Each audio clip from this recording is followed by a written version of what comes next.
Sherwood. Read, watch, listen. In which we are introduced to Winnie-the-Pooh and some bees, and the stories begin. Here is Edward Bear, coming downstairs now, bump, bump, bump, on the back of his head, behind Christopher Robin. It is, as far as he knows, the only way of coming downstairs, but sometimes he feels that there really is another way, if only he could stop bumping for a moment and think of it. And then he feels that perhaps there isn't. Anyhow, here he is at the bottom, and ready to be introduced to you. Winnie-the-Pooh. When I first heard his name, I said, just as you were going to say, "But I thought he was a boy." So did I. Said Christopher Robin. Then you can't call him Winnie? I don't. But you said... He's Winnie-the-Pooh. Don't you know what "the" means? Ah, yes, now I do, I said quickly. And I hope you do too, because it is all the explanation you are going to get. Sometimes Winnie-the-Pooh likes a game of some sort when he comes downstairs, and sometimes he likes to sit quietly in front of the fire and listen to a story. This evening... What about a story? Said Christopher Robin. What about a story? I said. Could you very sweetly tell Winnie-the-Pooh one? I suppose I could, I said. What sort of stories does he like? About himself. Because he's that sort of bear. Oh, I see. So could you very sweetly? I'll try, I said. So I tried. Once upon a time, a very long time ago now, about last Friday, Winnie-the-Pooh lived in a forest all by himself, under the name of Sanders. What does "under the name" mean? Asked Christopher Robin. It means he had the name over the door in gold letters and lived under it. Winnie-the-Pooh wasn't quite sure, said Christopher Robin. Now I am, said a growly voice. Then I will go on, said I. One day, when he was out walking, he came to an open place in the middle of the forest, and in the middle of this place was a large oak tree, and from the top of the tree there came a loud buzzing noise. Winnie-the-Pooh sat down at the foot of the tree, put his head between his paws, and began to think. First of all he said to himself, "That buzzing noise means something. You don't get a buzzing noise like that, just buzzing and buzzing, without its meaning something. If there's a buzzing noise, somebody's making a buzzing noise, and the only reason for making a buzzing noise that I know of is because you're a bee." Then he thought another long time and said, "And the only reason for being a bee that I know of is making honey." And then he got up and said, "And the only reason for making honey is so as I can eat it." So he began to climb the tree. He climbed, and he climbed, and he climbed, and he climbed, and as he climbed, he sang a little song to himself. It went like this. Isn't it funny how a bear likes honey? Buzz, buzz, buzz. I wonder why he does. Then he climbed a little further, and a little further, and then just a little further. By that time he had thought of another song. It's a very funny thought that if bears were bees, they'd build their nests at the bottom of trees, and that being so, if bees were bears, we shouldn't have to climb up all these stairs. He was getting rather tired by this time, so that is why he sang a complaining song. He was nearly there now, and if he just stood on that branch, crack! "Oh, help!" said Pooh, as he dropped 10 feet on the branch below him. "If only I hadn't," he said, as he bounced 20 feet on to the next branch. "You see, what I meant to do," he explained as he turned head over heels and crashed on to another branch 30 feet below. "What I meant to do, of course it was rather," he admitted, as he slithered very quickly through the next 6 branches. "It all comes, I suppose," he decided, as he said good-bye to the last branch, spun round 3 times, and flew gracefully into a gorse bush. "It all comes of liking honey so much. Oh, help!" He crawled out of the gorse bush, brushed the prickles from his nose, and began to think again. And the first person he thought of was Christopher Robin. Was that me? Said Christopher Robin in an awed voice, hardly daring to believe it. "That was you." Christopher Robin said nothing, but his eyes got larger and larger, and his face got pinker and pinker. So Winnie-the-Pooh went round to his friend Christopher Robin, who lived behind a green door in another part of the forest. "Good morning, Christopher Robin," he said.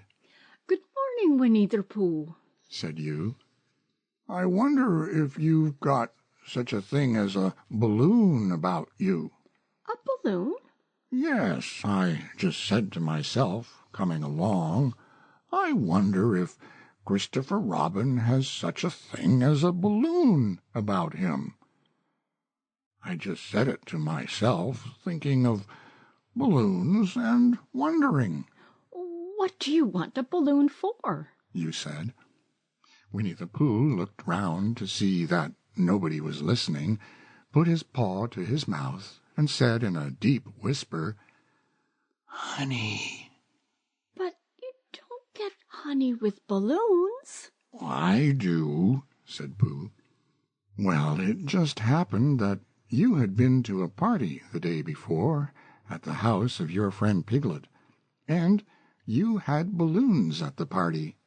You had had a big green balloon, and one of Rabbit's relations had had a big blue one, and had left it behind, being really too young to go to a party at all. And so you had brought the green one and the blue one home with you." Which one would you like? You asked Pooh. He put his head between his paws and thought very carefully. "It's like this," he said. "When you go after honey with a balloon, the great thing is not to let the bees know you're coming. Now, if you have a green balloon, they might think you were only part of the tree and not notice you. And if you have a blue balloon, they might think you were only part of the sky and not notice you. And the question is, which is most likely?" Wouldn't they notice you underneath the balloon? You asked. "They might or they might not," said Winnie-the-Pooh. "You never can tell with bees." He thought for a moment and said, "I shall try to look like a small black cloud. That will deceive them." Then you had better have the blue balloon, you said, and so it was decided. Well, you both went out with the blue balloon, and you took your gun with you, just in case, as you always did, and Winnie-the-Pooh went to a very muddy place that he knew of, and rolled until he was black all over. And then, when the balloon was blown up as big, and you and Pooh were both holding on to the string, you let go suddenly, and Pooh Bear floated gracefully up into the sky and stayed there, level with the top of the tree, and about 20 feet away from it. Hooray! You shouted. Isn't that fine? Shouted Winnie-the-Pooh down to you. What do I look like? You look like a bear holding onto a balloon, You said. Not, said Pooh anxiously, not like a small black cloud in a blue sky? Not very much. Ah, well, perhaps from up here it looks different. And, as I say, you never can tell with bees. There was no wind to blow him nearer to the tree, so there he stayed. He could see the honey, he could smell the honey, but he couldn't quite reach the honey. After a little while he called down to you. Christopher Robin, he said in a loud whisper. Hello? I think the bees suspect something. What sort of thing? I don't know, but something tells me that they're suspicious. Perhaps they think that you're after their honey. Well, it may be that. You never can tell with bees. There was another little silence, and then he called down to you again. Christopher Robin? Yes? Have you an umbrella in your house? I think so. I wish you would bring it out here and walk up and down with it and look up at me every now and then and say, Tut, tut, it looks like rain. I think if you did that, it would help the deception which we are practicing on these bees. Well, you laughed to yourself. Silly old bear. But you didn't say it aloud because you were so fond of him, and you went home for your umbrella. Oh, there you are, called down Winnie-the-Pooh as soon as you got back to the tree. I was beginning to get anxious. I have discovered that the bees are now definitely suspicious.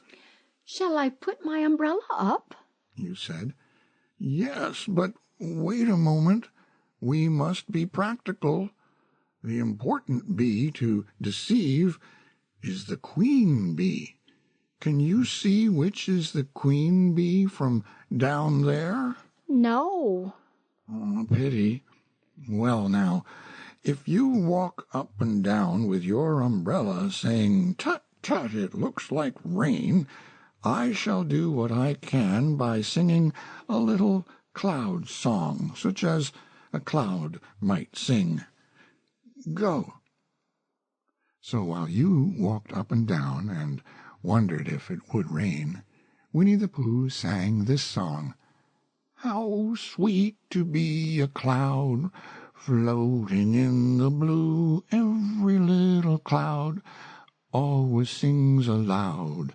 How sweet to be a cloud floating in the blue. It makes him very proud to be a little cloud. The bees were still buzzing as suspiciously as ever. Some of them, indeed, left their nests and flew all around the cloud as it began the second verse of this song, and one bee sat down on the nose of the cloud for a moment and then got up again.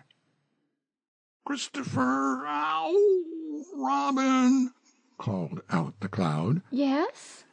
I have just been thinking, and I have come to a very important decision. These are the wrong sort of bees. Are they? Quite the wrong sort. So I should think they would make the wrong sort of honey, shouldn't you? Would they? Yes, so I think I shall come down. How? Asked you. Winnie-the-Pooh hadn't thought about this. If he let go of the string, he would fall, bump, and he didn't like the idea of that. So he thought for a long time, and then he said, Christopher Robin, You must shoot the balloon with your gun. Have you got your gun? Of course I have. You said.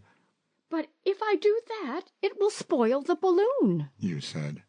But if you don't, said Pooh, I shall have to let go, and that would spoil me.